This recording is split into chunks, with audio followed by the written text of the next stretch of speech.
ગુરુ પૂર્ણિમા પ્રકાશ પથનું પ્રારંભ.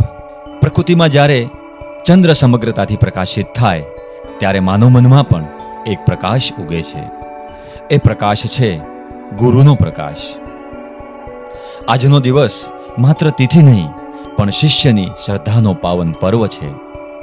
અને એ ઉજાસ શ્રદ્ધાની ઉજવણી છે ગુરુ પૂર્ણિમા. આજે આપણે ટેકનોલોજીથી જોડાયા છીએ પણ આત્માથી તૂટા છીએ. અહીં સુધી કે કોણ સાચો છે એ પણ ભૂલી ગયા છીએ. પણ એક સંબંધ છે જે આજે પણ અમર છે. એ છે ગુરુ અને શિષ્યનો પવિત્ર સંબંધ. અને એ જ સંબંધની ઉજવણી છે ગુરુ પૂર્ણિમા. ગુરુ પૂર્ણિમાનો ઇતિહાસ અને ઉદ્ભવ કેવી રીતે થયો ચાલો સમજીએ. પૌરાણિક કથાઓ અનુસાર ગુરુ પૂર્ણિમાના દિવસે મહર્ષિ વેદવ્યાસનો જન્મ થયો હતો કે જેઓએ 4 વેદોને રચ્યા, મહાભારતની રચના કરી અને હજારો વર્ષોથી વિચારોને દિશા આપી અને માનવજાતને ભક્તિ માર્ગ માટે માર્ગદર્શિકા રૂપે મહાભારત અને શ્રીમદ ભાગવત જેવા અમૂલ્ય ગ્રંથો આપ્યા. તેમણે આધ્યાત્મના જટિલ જ્ઞાનને સહજ બનાવી લોકોને સુલભ કર્યું. મહર્ષિ વેદવ્યાસને આદિ ગુરુ તરીકે માનવામાં આવે છે, એટલે આ દિવસને વ્યાસ પૂર્ણિમા પણ કહે છે. તેમને જ્ઞાનના પ્રથમ ગુરુ તરીકે માનવામાં આવે છે. વ્યાસ પૂર્ણિમા એ ગુરુની મહિમાનું સ્મરણ છે અને શિષ્ય માટે કૃતજ્ઞતાનું પવિત્ર પર્વ છે. પોતાના મૂળથી જોડવાનું એક અનોખું ઋણ સંબંધ છે. આ દિવસ એ માત્ર ધાર્મિક તિથિ નથી. આથી ગુરુ પૂર્ણિમા એ એકમાત્ર આસ્થાનું પર્વ નથી, એ છે જીવનના જ્ઞાન યાત્રાનું આરંભ બિંદુ. આ દિવસ વિદ્યા અને વૈરાગ્યના સંગમ તરીકે પણ જોવામાં આવે છે. ગુરુના મહિમા અધ્યાત્મ અને જીવનમાં શું સ્થાન છે? સંસ્કૃતમાં કહેવામાં આવ્યું છે કે ગુરુ બ્રહ્મા, ગુરુ વિષ્ણુ, ગુરુ દેવો મહેશ્વર, ગુરુ સાક્ષાત પરબ્રહ્મ, તસ્મે શ્રી ગુરુવે નમઃ. ગુરુ એ માત્ર શીખવનાર વ્યક્તિ નથી, એ તો એ છે જે આપણામાં છુપાયેલી શક્તિને જગાવે છે, અજ્ઞાનના અંધકારમાંથી જ્ઞાનના પ્રકાશ તરફ લઈ જાય છે. જીવનમાં ઘણા શિક્ષકો મળે જે તમારું જીવન બદલી આપે, દિશા આપે અને અંતર આત્માને જગાવે. તે આપણો ગુરુ છે.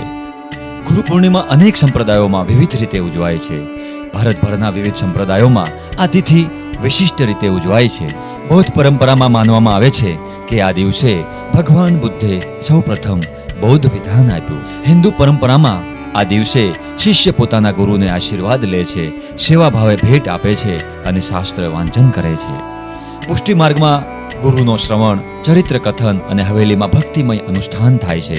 પુષ્ટિ માર્ગમાં ગુરુનો મહિમા વિશેષ છે. શ્રી મહાપ્રભુજી અને ગુરુ પરંપરા દર્શાવી ગુરુ તત્વને જીવંત રાખવામાં આવે છે. હવેલી સંગીત, કીર્તન, ચર્ચા અને સત્સંગનો વિશેષ કાર્યક્રમ થાય છે.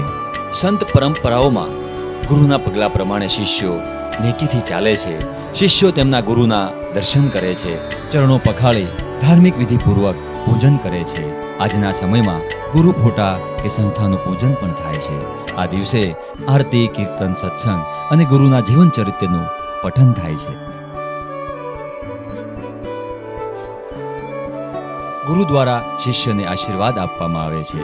ગુરુ દ્વારા ભક્તો માટે ચિંતન, પ્રવચન અથવા ધ્યાન કાર્યક્રમોનું પણ આયોજન કરવામાં આવે છે. દરેક સંપ્રદાયમાં એક સંદેશ સામાન્ય છે: ગુરુ વિના માર્ગ નહીં, ગુરુ વિના મુક્તિ નહીં. ઘણા શિષ્યો આજે પોતાના ગુરુને પત્ર લખે છે. કોઈક ગુરુના આશીર્વાદ લેવા માટે યાત્રા પણ કરે છે, તો કોઈક માત્ર ધ્યાનમાં બેસીને પોતાના અંતરના ગુરુ સાથે સંવાદ કરે છે. આજે કોઈ ભેટ કે ભોજનથી ગુરુ પ્રસન્ન નથી થતા. ગુરુ તો માત્ર એક જ ભેટ માંગે છે: તમારું પરિવર્તિત ચરિત્ર. આધુનિક યુગમાં ગુરુનું મહત્વ શું? આજની દોડધામ ભરી દુનિયામાં ગુરુની વ્યાખ્યા બદલાઈ ગઈ છે. હવે ગુરુ એ છે જે તમારું વિચાર સુધારે, તમને આત્મવિશ્વાસ આપે, તમને તમારી જાત સાથે મિલાવે છે. એક પુસ્તક તમને માહિતી આપે છે, પણ ગુરુ તમને મર્મ સમજાવે છે. બાળપણમાં માતા પિતા, શાળામાં શિક્ષક, યૌવનમાં માર્ગદર્શક અને જીવનભરમાં આધ્યાત્મિક ગુરુ. આ બધા જીવનના અલગ અલગ તબક્કાના ગુરુ છે. આત્મશુદ્ધિ અને ચિંતનનો દિવસ શિષ્ય પોતાના ગુરુ પ્રત્યે શ્રદ્ધા દર્શાવે છે. આ દિવસે ઉપવાસ, ધ્યાન, ભક્તિ અને ગુરુના ચરણોમાં સમર્પણ કરવામાં આવે છે. પોતાના મૂળથી જોડવાનું એક અનોખું ઋણ સંબંધ છે. આ દિવસ માત્ર એક ધાર્મિક તિથિ નથી. આ દિવસે સંકલ્પ અને અંતિમ સંદેશ શું હોય? ચાલો આજના દિવસે એક સંકલ્પ કરીએ.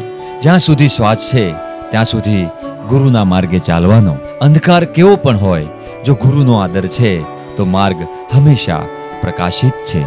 ચાલો આજે ગુરુ પૂર્ણિમાએ જીવનના દરેક ગુરુને યાદ કરીએ. આજના સમયમાં ગુરુને ઓળખવો સરળ નથી. એ કોઈ વિશેષ વસ્ત્ર ન પહેરે, ન મંદિરમાં બેઠો હોય. એ ક્યારેક તમારી ભૂલોમાં પણ તમારી પાછળ ઊભો હોય છે.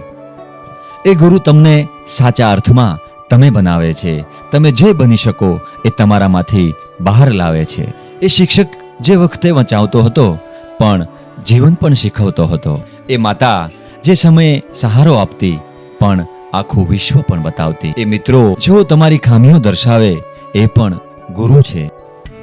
અને અંતે એ તમારા આત્માનો અવાજ, એ પણ તમારો ગુરુ છે.